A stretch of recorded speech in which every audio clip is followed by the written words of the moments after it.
નમસ્તે વિદ્યાર્થી મિત્રો.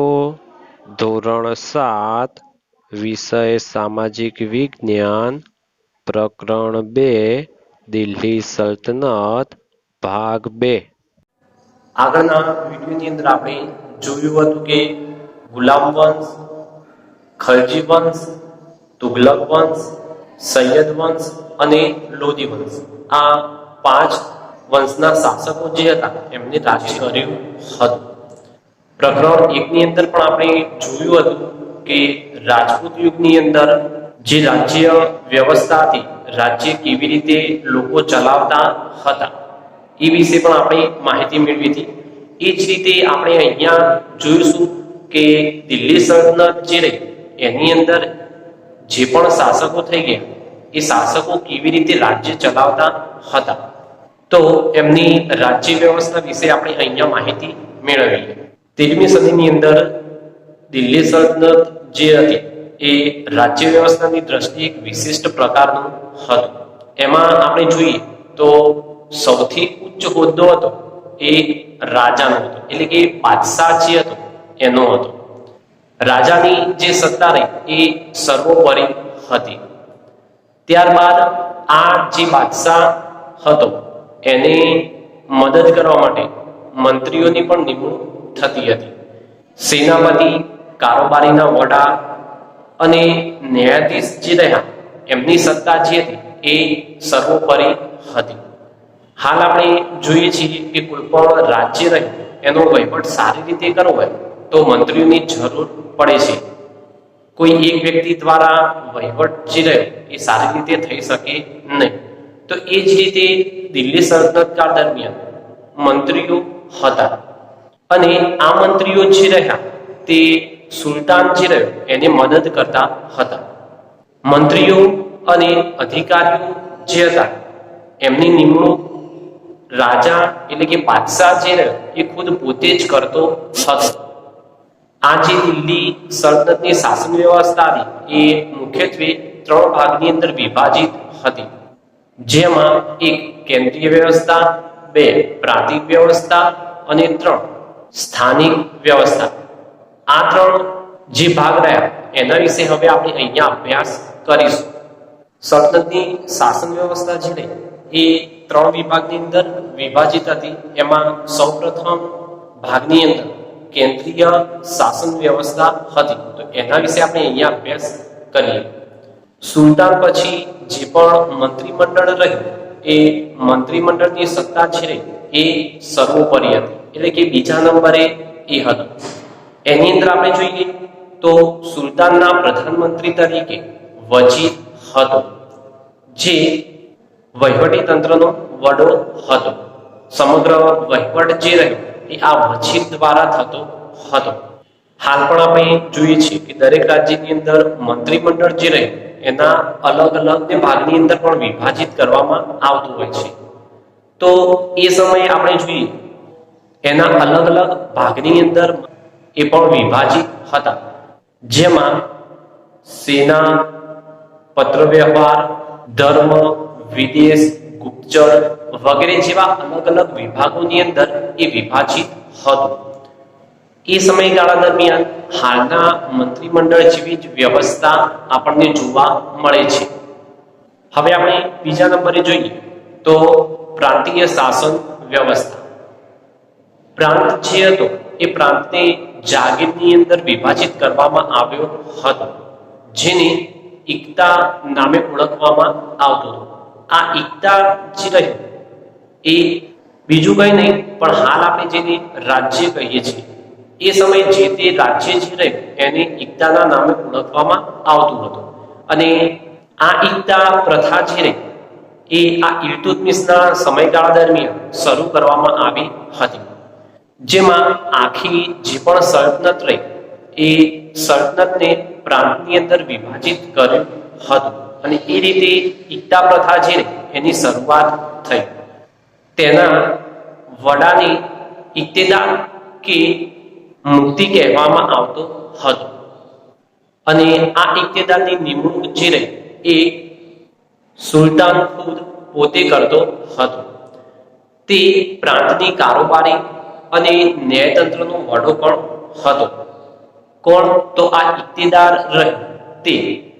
ઇક્તેદારનું કાર્ય જે હતું એ જમીન મહેસૂલ એકત્ર કરવાનું હતું અને સુલતાનને જ્યારે પણ જરૂર પડે ત્યારે લશ્કરી મદદ કરવાનું કાર્ય તે કરતો હતો. અલાઉદ્દીન ખલજી અને મુહમ્મદ તુગલકના સમયની અંદર કેન્દ્રીય સેનાને મહત્વ મળ્યું હતું અને ઇક્તેદારો પર નિયંત્રણ સ્થાપવામાં આવ્યું હતું. એમના જે પણ કેટલાક હકો હતા એને શું કરવામાં આવ્યા હતા? તો મર્યાદિત કરવામાં આવ્યા હતા. આ જે ઇક્તેદાર પ્રથા રહી એનો મૂળ ઉદ્દેશ્ય શું હતો? તો એ આપણે જોઈએ કે રાજપૂત યુગ દરમિયાન જે પણ રાજ્યો હતા એ અલગ અલગ જગ્યાએ સ્થપાયા હતા અને એની અંદર અલગ અલગ સામંત લોકો હતા, એમને સામંતશાહી સ્થાપી હતી. તો આ જે સામંતશાહી હતી એ સામંતશાહીનો નાશ કરવા માટે આ પ્રથા છે એની શરૂઆત કરવામાં આવી. ત્યારબાદ જોઈએ સ્થાનિક શાસન વ્યવસ્થા. પ્રાંત પછીનો જે એકમ હતો એ જિલ્લો એટલે કે શીખ અને તાલુકા એટલે કે પરગણા એ કહેવાતું હતું. આનાથી પણ એક નાનું એકમ હતું જેને ગ્રામ્ય કહેવાતું હતું અને આ ગામનો વહીવટ જે રહ્યો એ મુખી કે મુકદમ કરતો હતો. તેને પરવાર અને કારકુન જે રહ્યા એ મદદ કરતા હતા. આ રીતે દિલ્હી સલ્તનત સમયે શાસન વ્યવસ્થા જે એ એક યોગ્ય રીતે ગોઠવાઈ હતી. હવે આપણે જોઈશું કે આ દિલ્હી સલ્તનત સમય છે એ સમયગાળા દરમિયાન કેટલાક બાંધકામો અને કિલ્લાઓ બંધાયા હતા, જેના કારણે સ્થાપત્ય કલા જે હતી એ નિર્માણ પામી હતી. તો આપણે જોઈએ દિલ્હી સલ્તનતની સ્થાપનાથી ભારતીય ઇસ્લામિક શૈલી છે ને એના સ્થાપત્યના નિર્માણની પ્રક્રિયા આ સમયે શરૂ થઈ હતી, જેની અંદર કિલ્લાઓ, મિનારાઓ, મસ્જિદો, મકબરા, દરવાજા વગેરે જેવા અનેક ઘણા સ્થાપત્યો એ સમયના જે પણ સુલતાનો હતા એમને બાંધ્યા હતા. હવે આપણે જોઈએ કયા કયા સુલતાને કયા સ્થળ ઉપર શેનું નિર્માણ કરાવ્યું હતું. કુતુબુદ્દીન એબક કુવત ઉલ ઇસ્લામ નામની મસ્જિદ રહી એ બનાવડાવી હતી અને કુતુબ મિનાર જે રહ્યો એનો એક માળ જે રહ્યો એ એના સમયગાળા દરમિયાન બન્યો હતો. એટલે કે આ કુતુબ મિનારની બાંધવાની પ્રક્રિયા જે રહી એ આ કુતુબુદ્દીન એબકે શરૂ કરી હતી. આ બંને જે રહ્યા તે દિલ્હીની અંદર આવેલા છે. ત્યારબાદ અજમેરની અંદર ઢાઈ દિન કા ઝૂંપડા નામની મસ્જિદ જે રહી એ પણ એને બનાવડાવી હતી. ત્યારબાદ જોઈએ ઇલ્તુત્મિશ, જેણે હોજે સમી ઈદગાહ, જુમા મસ્જિદ વગેરે બાંધકામ એણે કર્યા. એના પછી આપણે જોઈએ અલાઉદ્દીન ખલજી કે જેણે અલાઈ દરવાજા, સીરી નામનો કિલ્લો, આ બંને જે રહ્યા એ દિલ્હીની અંદર એનું નિર્માણ થયું હતું. સીરી નામનું નગર, હોજે ખાસ, આ જે રહ્યા એ આ અલાઉદ્દીન ખલજીના સમયગાળા દરમિયાન બાંધકામ થયા હતા. એના પછી જોઈએ તો તુગલક વંશ. તો એ સમય દરમિયાન તુગલકાબાદ, ફિરોઝાબાદ, હિસાર, જોનપુર, ફિરોજપુર, ફતેહાબાદ વગેરે જેવા નગરો એ સમયે શરૂ થયા હતા. ત્યારબાદ એની અંદર એ સમયગાળા દરમિયાન એમણે કિલ્લાઓ, મસ્જિદો, તળાવો, મહેલો, સ્નાનાગારો એટલે કે સ્નાન કરવાની જે જગ્યા રહી તે, મકબરાઓ, પુલો, સરાઈઓ, બગીચાઓ વગેરેનું નિર્માણ એમના સમયગાળા દરમિયાન થયું હતું. એના પછી સૈયદ વંશ અને લોધી વંશના શાસનકાળ દરમિયાન બંને ખાનનો ગુંબજ, બડા ગુંબજ અને મોઠની મસ્જિદ, સિહાબુદ્દીનનો મકબરો વગેરેનું નિર્માણ થયું હતું. આ રીતે આપણે જોઈએ તો આ જે 5 વંશના લોકોએ શાસન કર્યું એની અંદર અલગ અલગ વંશની અંદર અલગ અલગ જે પણ બાદશાહ કે પછી સુલતાનો થઈ ગયા એમણે પોતપોતાની રીતે અલગ અલગ સ્થાપત્યનું નિર્માણ કર્યું હતું.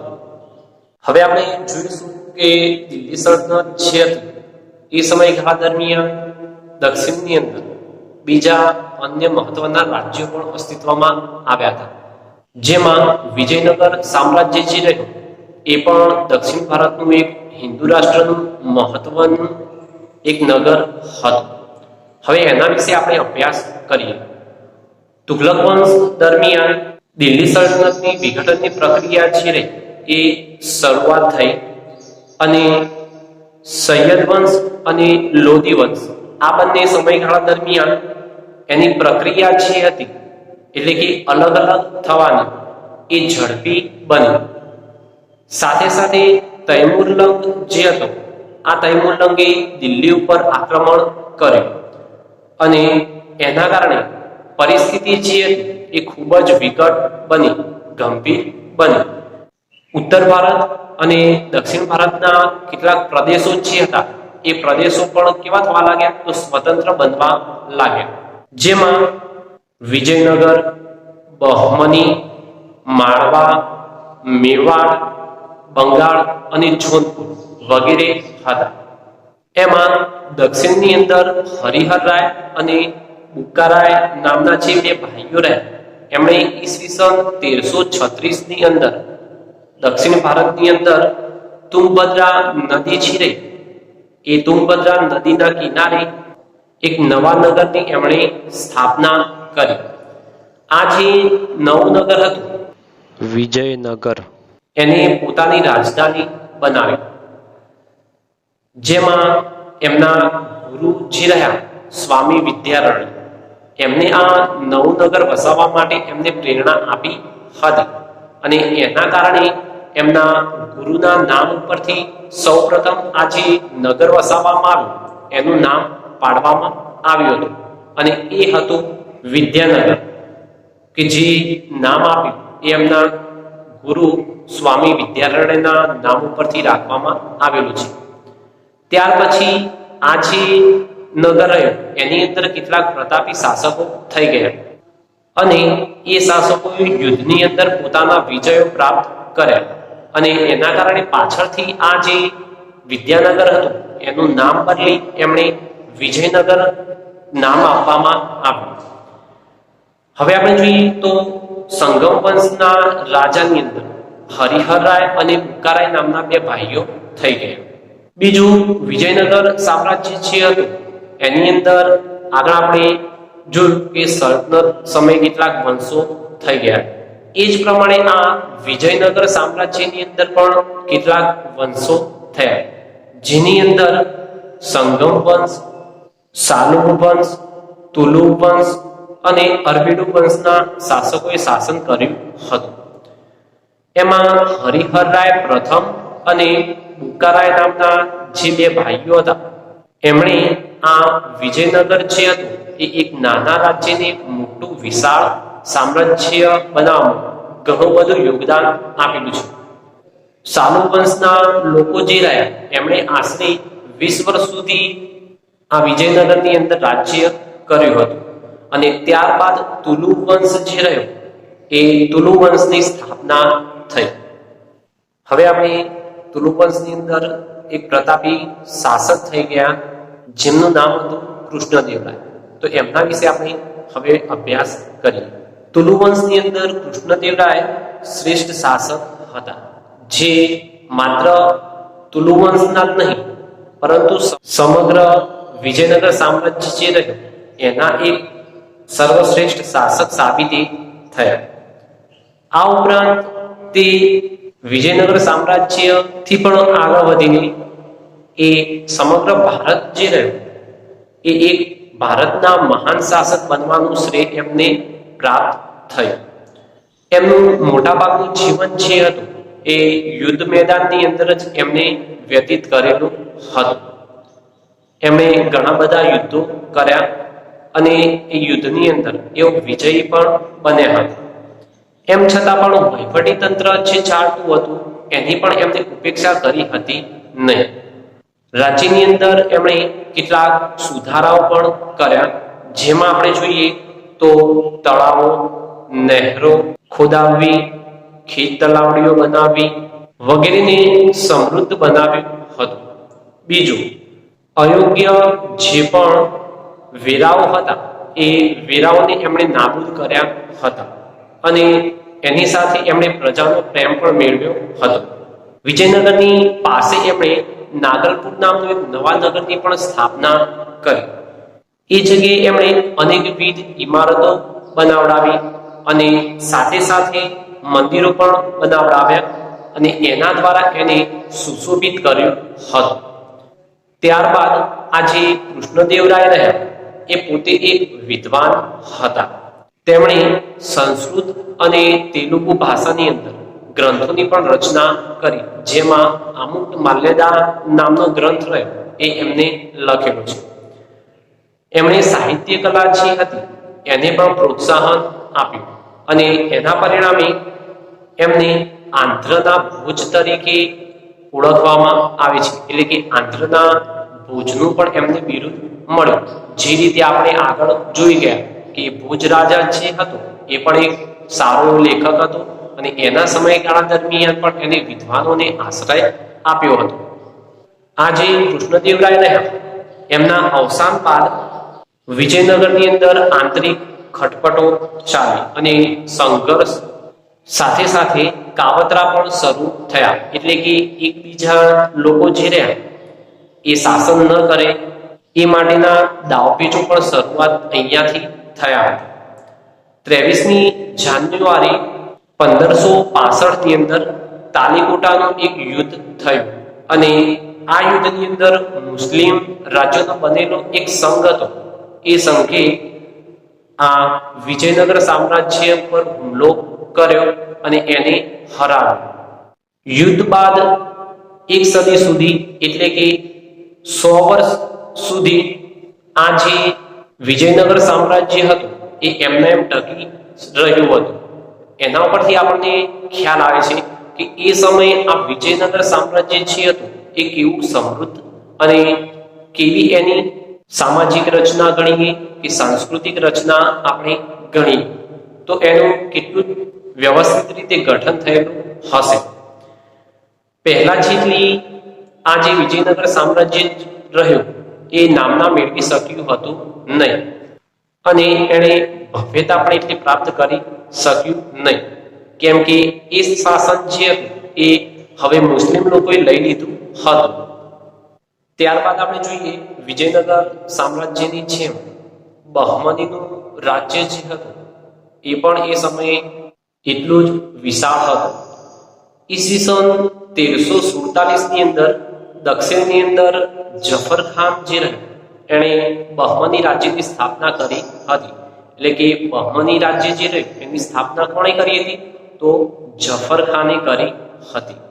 આ જે વંશની સ્થાપના થઈ એ તુગલક વંશના સમયની અંદર એની સ્થાપના થઈ હતી. 1.5 સદી સુધી એને ત્યાં શાસન કર્યું હતું. જફર ખાને અલાઉદ્દીન બહમન શાહ નામ ધારણ કરીને એણે પોતાનું રાજ્ય જે હતું એ સ્વતંત્ર શાસન એને કર્યું. સ્વતંત્ર જે રાજ્યની નવી રાજધાની હતી એ એણે ગુલમર્ગને બનાવી હતી. આ જે બહમની રાજ્ય હતું એની અંદર કેટલાક નોંધપાત્ર શાસકો થઈ ગયા, જેની અંદર અહમદ શાહ અને મુહમ્મદ શાહ ત્રીજો હતા.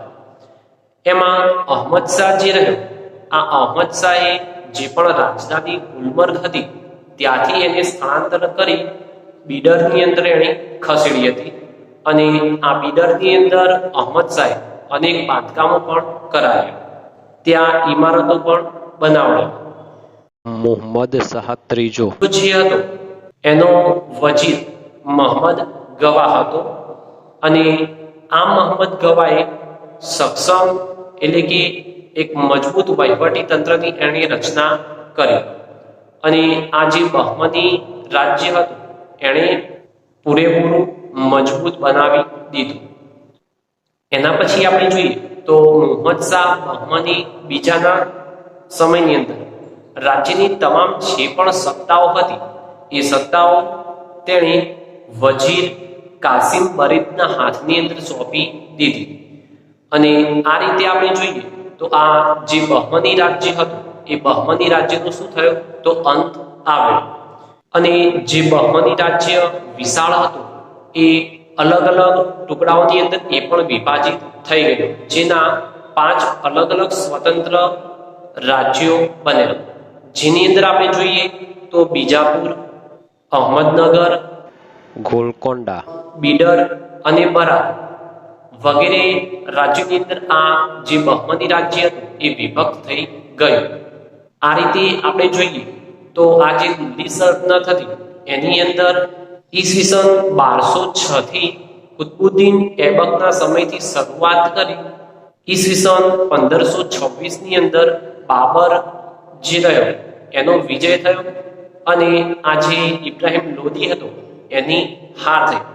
અને ત્યાંથી મુઘલ સામ્રાજ્ય જે રહ્યું, મુઘલ શાસન જે રહ્યું એની શરૂઆત થઈ. આ રીતે દિલ્હી સલ્તનતની અંદર જે પણ શાસકો થયા એમણે આશરે 320 વર્ષ સુધી પોતાનું શાસન કર્યું. નમસ્કાર.